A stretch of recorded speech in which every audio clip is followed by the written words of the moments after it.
All right, and skidday! All right, we're going to get started. So I'm guessing you guys are all going to have to somehow squish here. Well, no, you're not. But kind of move over out of the doorway. If you're still standing in line for beer, then you can wait and come over in a little bit. Cool. Well, that was easy. Okay, we're going to see if we can get, whoa, both of them on. All right. Look at this. What are you guys going to, I'm going to stage dive. Woo-hoo. All right. So awesome, thanks for coming out. We're going to have a fun night after I get through talking. And, you know, thanks to Nedap for bringing me into Holland, and I've been there for the day. It's been awesome, or for the week.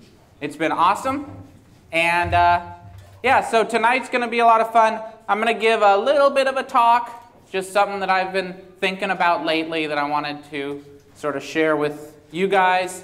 Then we're going to have a couple lightning talks, which will be awesome, not by me. And then it is socializing. Having a good time for the rest of the night.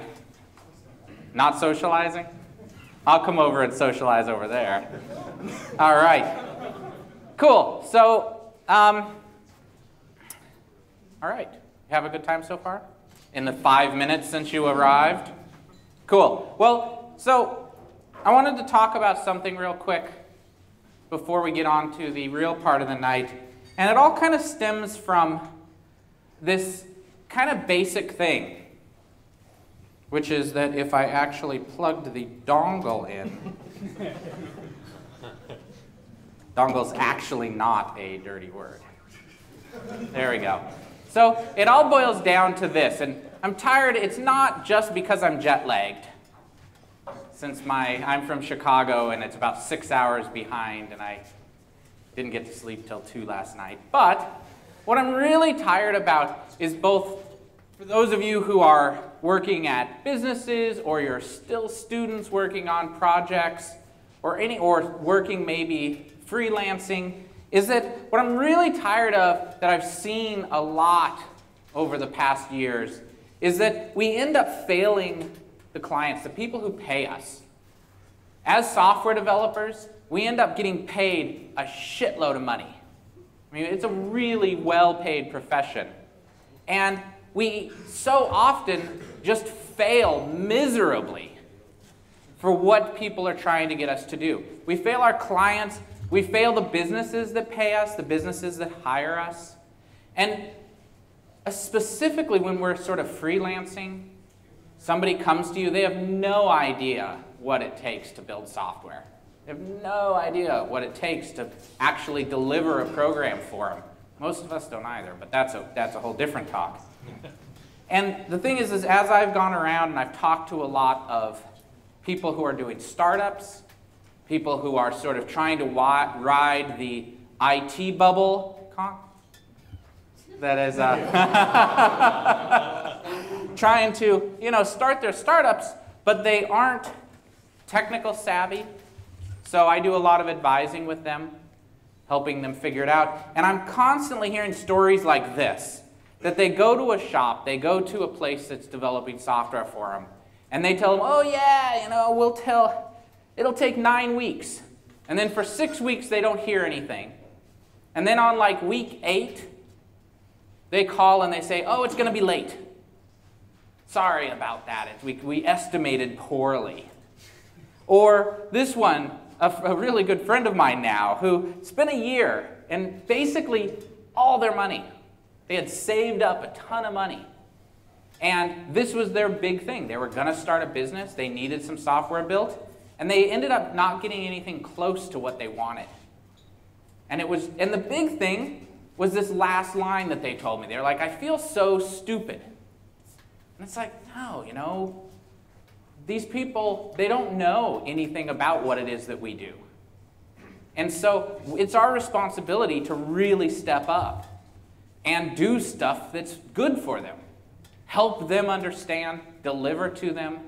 So this is a little bit about what I'm going to talk about today, some practices, things like that. Until then, this is me. This is back when I had long hair. Oh, you can't really see it. Haha, I had long hair. And there's a big dinosaur behind me. I'll just sort of describe the picture. It's a beautiful picture, too. You guys could all get in line and see it if you wanted. So I'm Corey Haines. I'm from Chicago. I do a lot of traveling around, going to companies, working with teams, helping them get better at what it is that we do, software development. Really practicing sort of the fundamentals of actually building quality software that's maintainable over time, that gets the job done, that doesn't do too much, you're not building frameworks that are, ultimately extensible and end up not actually being able to be used for anything. So it all comes down to one thing that I know, is that as an industry, we know how to build software effectively. We do. We've known about it for quite a while. There's a ton of literature out there about it. There's a ton of people who talk about it. We know certain technical practices that work. We may not have concrete numbers behind it, but there's enough people out there who have delivered successful software applications using these practices. There's not just one set, but there are specific ones that we absolutely know that they work. It's not an argument anymore, except that we always waste time arguing over them. We spend a lot of time debating not just finer points of things, but whether or not we should do some of these practices. Now, arguing over them is fine, except you should only do that over beer. Because you can argue about anything in software as long as you're drinking beer, because then it makes it okay. But at work, actually in the industry, the argument is over. A lot of these practices have won. There's people who are still kind of holdouts on it, but you know what? It's time you got on the bandwagon and learned about it, because they work. But with the technical practices, it's not just about that. Because you can do a lot of these things, and I'll talk about some of them, but it doesn't do you any good at all. Absolutely zero good. You may as well go just spend all of your time waxing and shining your car, if you're not using the technical practices to really get the businesses the value that they're paying us for. But there's a problem with this. There's a problem with this idea of business value. You hear this term all the time. I just said it. You hear it all over the place. But the problem is that it's a really murky term. There's not actually a good way to say, well, I'm giving business value, and actually mean it or be able to point to anything. And what you've kind of got to shift your mind over to as you're dealing with people, as you're looking at what you're building, how you're building it. And I prefer to think of it in terms more of the value that you're providing to the business. Value, when you're out there working, someone's paying you, you really want to focus on, are you giving enough value relative to what they're giving you? And the core thing about this value, the core thing that we get paid for, the core thing that they're trying to figure out, is being able to shrink the time between two things. There's all of these fantastic ideas out there. There's all these ideas that people who are starting startups have. There's all these ideas for people who are having new departments in bigger companies. And the key to everything, the key to telling whether or not you're doing a good job is can you shrink the time between doing something and figuring out if it's the right thing to do? This is it. This is the entirety of software development process. There's nothing else to it. If you talk about it, if somebody says you should do something, it all boils down to, does it help you figure out quickly whether what you just did was the right thing? And then adding to it is whether, when you do something, what's the next thing you should do? Those are the two core principles. Those are the two core ways to figure out whether or not something you think you should do, a practice, a life cycle methodology, anything, does it help come with these? And its core, the core piece of it are these feedback loops. You want to shrink your feedback loops between all the different levels of software. You want to shrink it between figuring out, I want to do this grand pipe dream. I'm going to start a whole new business. Figuring out whether or not starting the business is the right thing to do. You want to do that as quickly as possible. All the way down to writing a line of code. When you write a line of code, find out, is it the right code to write? And that's the core, shrinking that feedback cycle. Every single practice that we have, every practice that we learn as software developers is about figuring out whether what you just did is the right thing. Now, me, I'm a coder. I write code. I write code a lot. I build programs. I tend not to be more on the business side or the management side or process side. So I'm going to talk more about implementation. I'm going to talk more about the actual act that most of us probably do, which is writing the code, which is sitting down. You've got a feature that needs implemented. It's sitting down. You've got a program to start. Somebody's asking you for something. And really, what are the practices behind getting that down there? And as you build it, it's not just about going and saying, well, I have this thing, I need to build it. How quickly can I build it? Because we have this saying that it's for companies and for programs and for pretty much everything, is that it's not about starting up. It's about standing up. It's pretty witty, eh?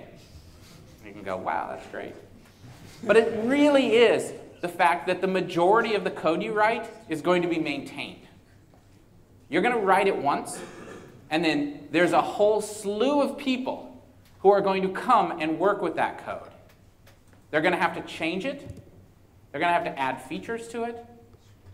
And what you want to do is you want to minimize the cost of that. You want to minimize the cost to them. Because if somebody comes and tries to maintain your code in 6 months or a year or 2 years, you don't want them to be cursing your name. You don't want them to scream out to the gods in anguish, cursing, hoping that Kali, the goddess of destruction, will come search for you, hunt you down in whatever corner of the world you've holed up in, and find you. We have another saying I like to do, which is, you should always write your code as though the person who has to maintain it is a psychopath and they know where you live. Including you. Because when it comes down to it, traditionally what ends up happening is we build software. We're told, you got to get it done. Got to get it done. It's so fast. As soon as we get it done, we're making a bunch of money.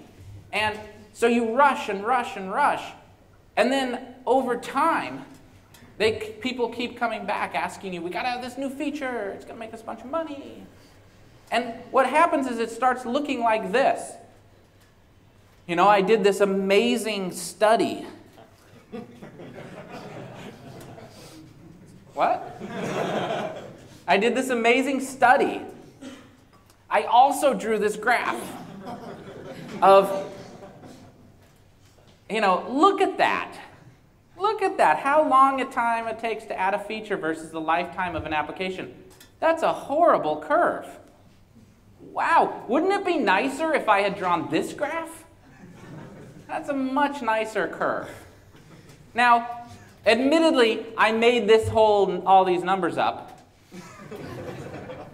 But anybody who's developed software and maintained something over time can at least relate a little bit to this. That over time, systems get more complicated. It takes a little bit more time to add things to it.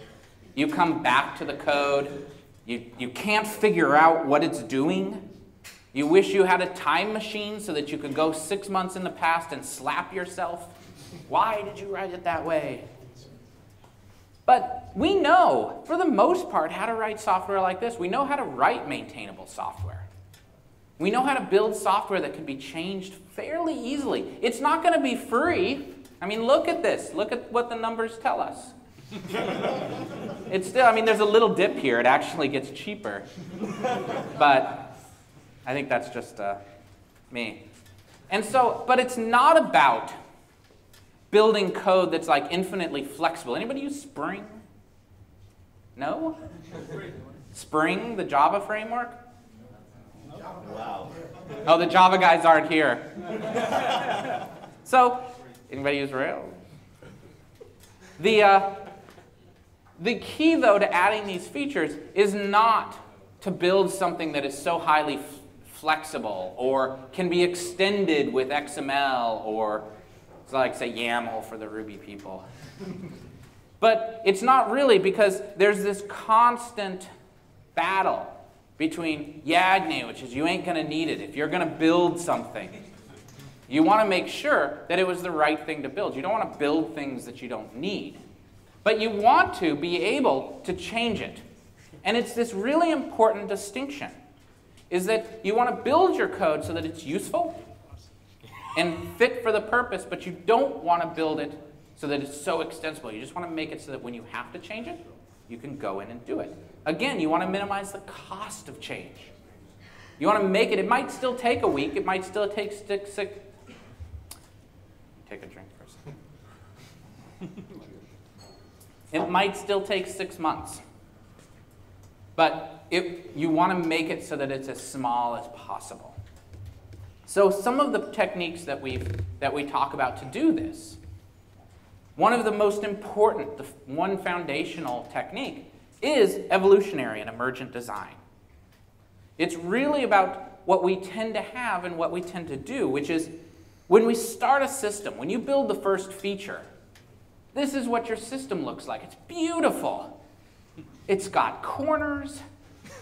Like, look, they're all the same degree. They're all 90 degrees. It's beautiful. It's an amazing system. But then what happens is you end up having to add a feature. Anybody built this? I built this not too long ago. And then, of course, you come in and you add a new feature. Then you come in and you change a feature. And then, of course, time passes, and you end up with this. Now, this is actually, I saw hanging on the wall at a museum, but it was not a software project at that. But this is really what we have. We end up with these sorts of things. And then you go, then, you know, your business person comes over, the person who's actually paying you, and they go, yeah, you know that product we have? We need to add, it's just a small feature. Just a small thing. And you look at it and you're like, whoa! Head exploding. How am I going to change this? But evolutionary design is very, very, very simple. It's the one thing that's missing from the other activity, from the other way of going at it. You start off with something beautiful. You add a feature, but the one most important thing is you clean it. Is you take the time before rushing to the next feature. You take the time to clean it. Make it so that it fits in with the system. I don't know, make it so that the names are okay. Eliminate a little bit of that duplication stuff. Get rid of it. You add a new feature, you clean it up. You go in, you change a feature, and then time passes, and you stay like this. For the most part, it's more complex. It's clearly more complex. There's more squares. But it's something that has been taken new features on. So over time, you end up going to this type of thing. And if you look at it, if you want to add a feature, the system has been built via adding a feature, add an ugly code, and then clean it up. Add code, clean it up. Add code, clean it up. So when the time comes to add new features, the whole system has been built via slapping on crap and then cleaning it up. So of course it's going to accept more crap. That's just a given. So iterative development is another one of the things that goes along with that. So your client, of course, tells you how many people have, talked to their client or their business person or their manager or their professor or whatever, and they go, I want this. I want this big-ass grid. And so you deliver. You work hard. You write code all night long, fire coming out of your fingertips. And the client sees it, and they go, oh, yeah, that's awesome, but I need circles. I'm sorry. Now that I see it, I need circles. Because the best way to know what you want is to see it. The best way, the only way, is to see it. So we have this nice little phrase that we use, which is deliver early, deliver often. Don't wait for 2 weeks. Don't wait for a month. Don't wait for 6 months. Deliver tomorrow. Because when you come here and you show the client this, and they go, oh, I need circles, it's much easier to do that. I mean, I only had to copy the circle 4 times. It was much harder to make that other one. And you do this, then you can start adding and continually to clean up. You do it through this technique of constant refactoring. Iterative design is about delivering early and then constantly refactoring, constantly cleaning. And we clean according to what are called the 4 rules of simple design. You learn a bunch of design principles, and anybody read the patterns book? You learn about the solid principles. Pattern book's bullshit. You learn about the solid principles, not bullshit, awesome. But the thing is that core, deep down, anybody actually understand Liskov's substitution? Come on, there we go. Somebody's going to raise their hand and say they do.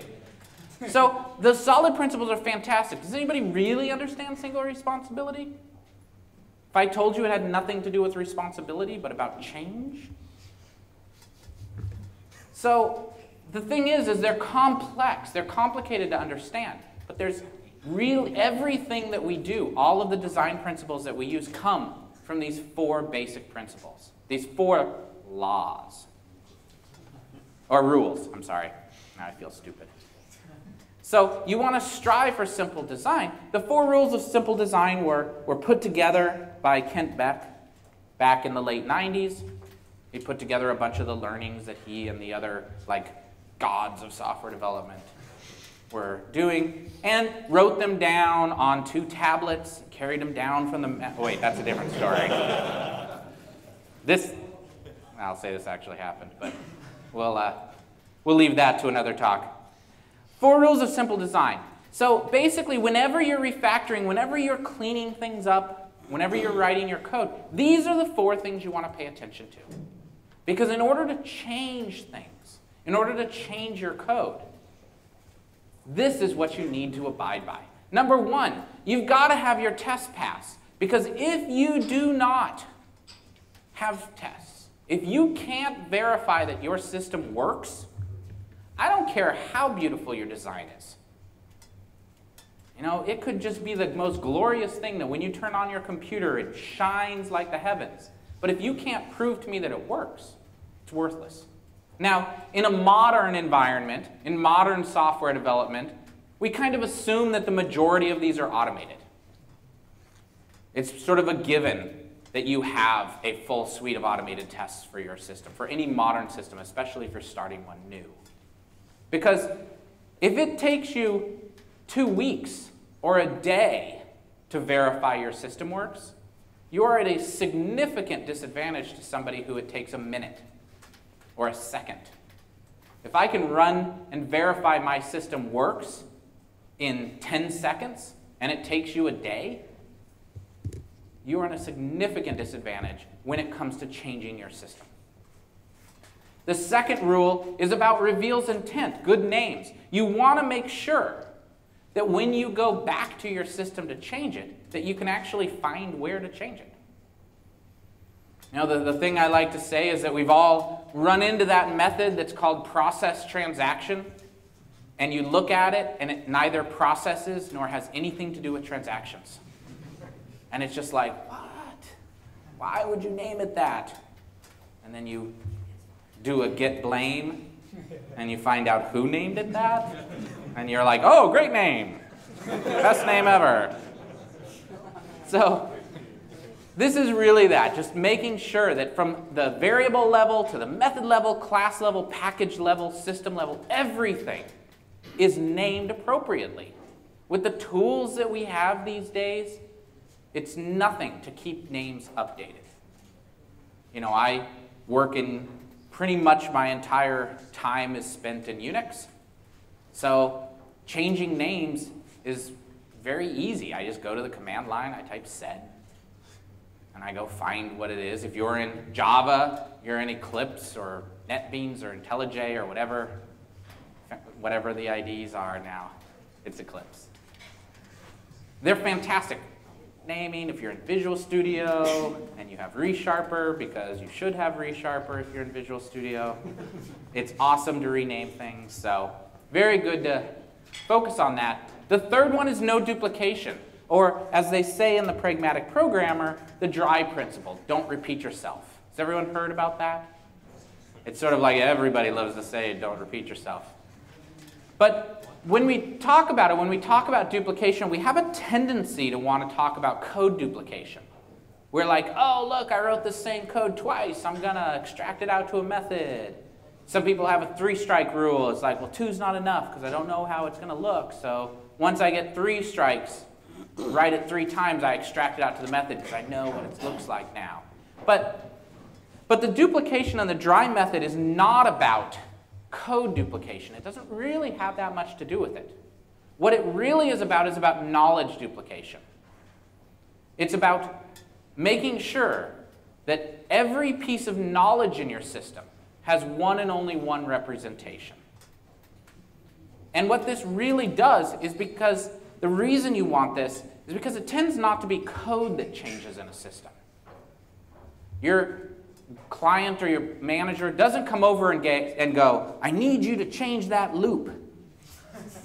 They come over and they go, wow, you know, the sales tax calculation has changed. And if you go, oh yeah, well that's spread out over 4 different modules in my system because I wrote a DSL, then you don't want to be able to have to do that. You want to isolate all of the knowledge so you have one place to go to. Because when you come back to change it, you want to be able to go find it because it's named well. And you want to be able to know that this is the one place I need to change. And last, and actually least, but not least, it's really important still, is small.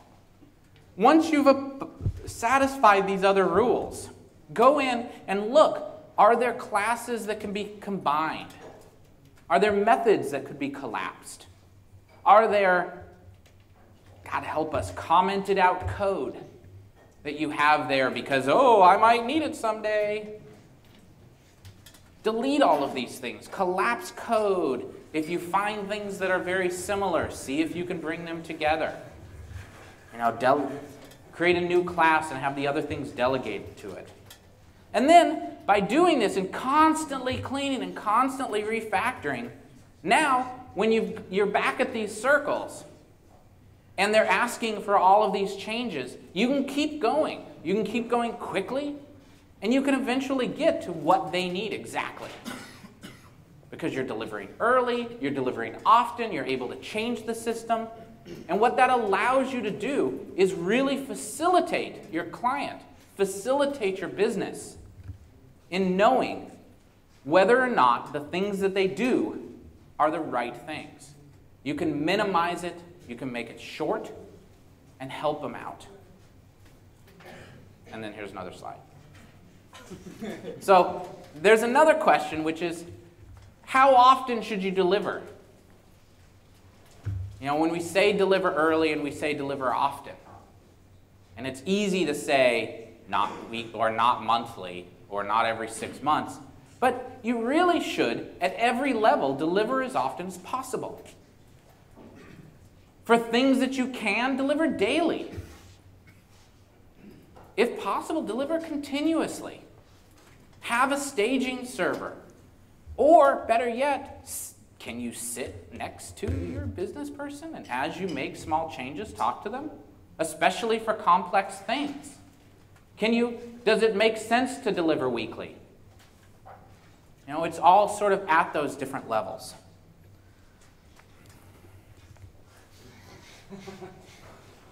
So again, it's really about minimizing the distance between doing something and figuring out if it was the right thing to do. And the other technique, which is very, very dear to my heart, of course, is testing. You have to test your system. You're not going to just put it out there, have it crash. Some people do. I've worked at places where the developers deliver the next build, and the person tries to run it, and it won't even load up. And the developer's just like, oh yeah, I forgot to try running it. You laugh, but I mean, somebody else did that.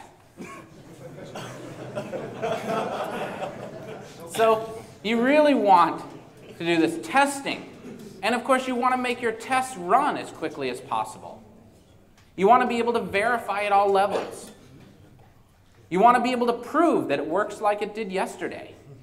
I worked on a system for about a year, and every morning, my main users took it from my build server. So they took the code I had wrote yesterday off of the build server, put it onto their machine. Because I told them that if the test pass and it makes it onto the build server, then I will guarantee you that it works like it did yesterday. The new features may not work, but it works like it did yesterday. And even better, if you can make your tests very, very quick, there's no reason that you can't always know that it worked like it did 5 minutes ago. If you are doing a good automated testing process, either a test first or test driven, there's no reason that you can't say, well, a couple minutes ago my system worked. And you may be working on it right now, and it may be red, and you've got a test failing and all of that. But with just a couple keystrokes, you can go back to the last state where it was all passing. I mean, imagine being on a team where everybody was like 2 minutes away from the last time the whole system worked. It's a pretty powerful situation to be in. And so I like to talk, when I talk about testing, there's 3 qualities that I like to mention. Testing should be fast, it should be focused, and it should be full. It's just an accident, of course, that they all start with F. So testing should be fast. And of course, computers are faster than humans at things like, clicking around a website. Or running through, loading up a REPL and loading up your code and running the test. Or scanning a print log. Computers are faster than this, or faster than we are at it. Computers are like these fancy, crazy-ass monkeys, just clicking away, checking to make sure things work. And you can run them all the time. They don't tire out like monkeys do. Lazy. So how fast should they go? I mean, if you really had your druthers, how fast would you want your tests to go? And I always answer with one word: faster. Really, faster. You always want your tests faster. No matter how fast you have them, you want them to be faster than that. You want to make it so that you don't even realize that they run until they scream red, you broke something. And they should be focused. You should have a test fail when you have a bug. Tests, if they fail, their message should tell you exactly where the failure is. You shouldn't have to go searching through several layers to figure out what you broke or where the variable is set wrong. You should really be able to see from the message, here's the problem. I have a null at this point, and this is why. One way you do it is you make a small change to your code and see what tests fail. If more than one fails, you probably have a duplication. If 100 fail, you got bigger problems. But that's something to look at, because it's not uncommon. And of course, tests should be full. All changes to your code base should be flagged by a test. They should be instigated by a test. The best way to do this is to write your tests before you write the code. Write a test down, it's failing, you write just enough code so that that test passes. By doing that, you're pretty much guaranteed that every test is there or every code is there because of a test. And of course, how to make sure you do this: test-first programming, test-driven development, having full-stack scenario tests. Because in the end, automated tests help you go faster. It takes a little bit to write them. You have to get good at it. You know, maybe you have to learn how to type better. But they really do, over the long run, within a day, within 2 days, you start being able to move faster. You stop having to, like, if you were to build websites, stop having to bring up the browser and like click around on it like a caveman. They always, we're not cavemen running around in, whatever, mosaic. So you want to test, because when you have these tests, it drops this time. It really makes it so you can make a change, run your test suite, 10 seconds later, huzzah, I didn't break anything. If you're on a team, you want to be able to do this. You want to be able to build things together. You want to build things in parallel. But the key to this is being able to integrate them.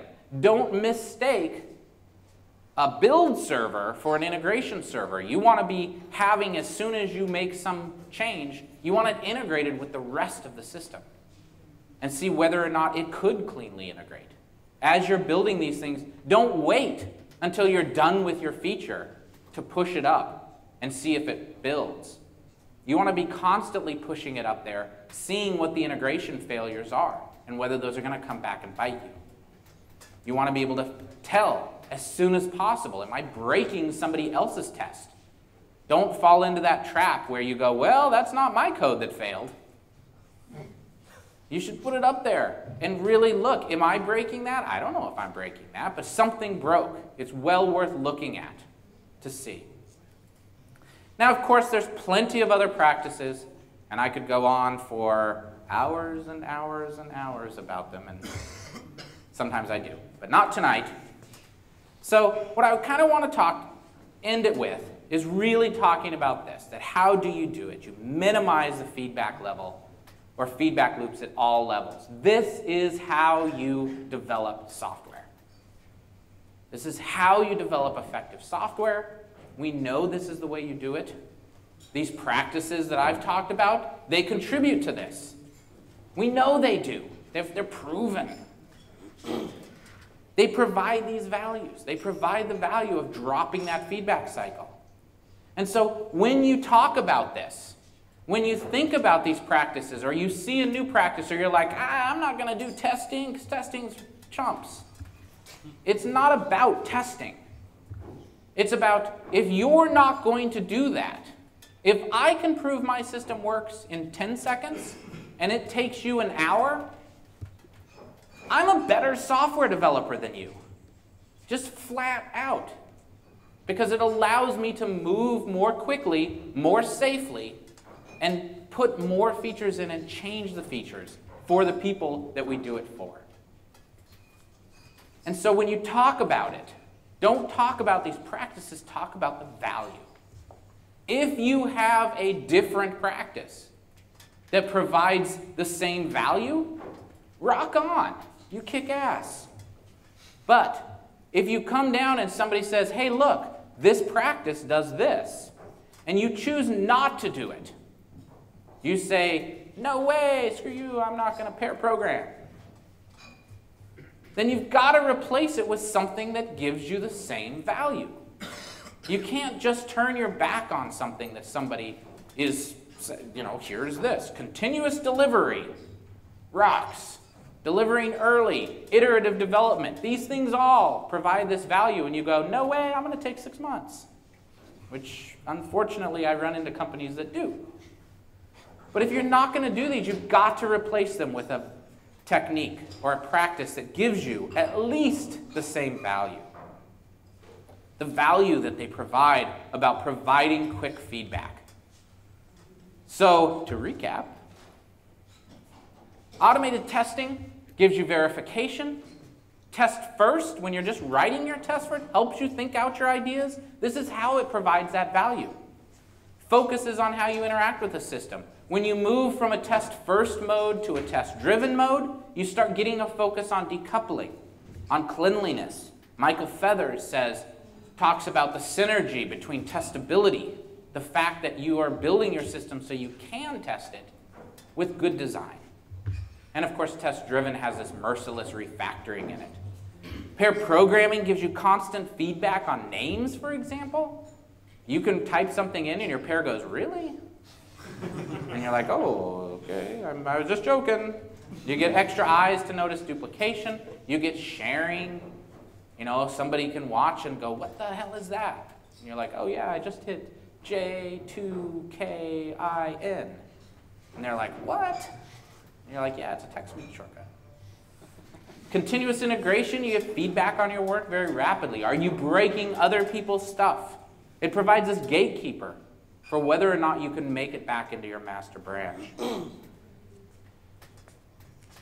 And they all add these values. You should be asking this as you're taught, as you're introduced to new ideas, new practices. You should say, how are they doing that? Because we know how to get these values. These practices have been around for a hell of a long time. There's a lot of great people who use them to a tremendous benefit. And not doing them is not the answer. Or not doing, yeah, okay. And in the end, what I really want to say is this. I hear way too much argument about them. The argument is done about a lot of these practices. We need to start talking now about the value that we get from the practices. Not just about whether or not this practice is good or that practice is good. Too often we confuse, I don't know how to do something, with it can't be done. And instead, we need to sit down and go, what's the value it gives? Because in the end, we're just building this stuff for people who need it. So that's my talk. Thanks.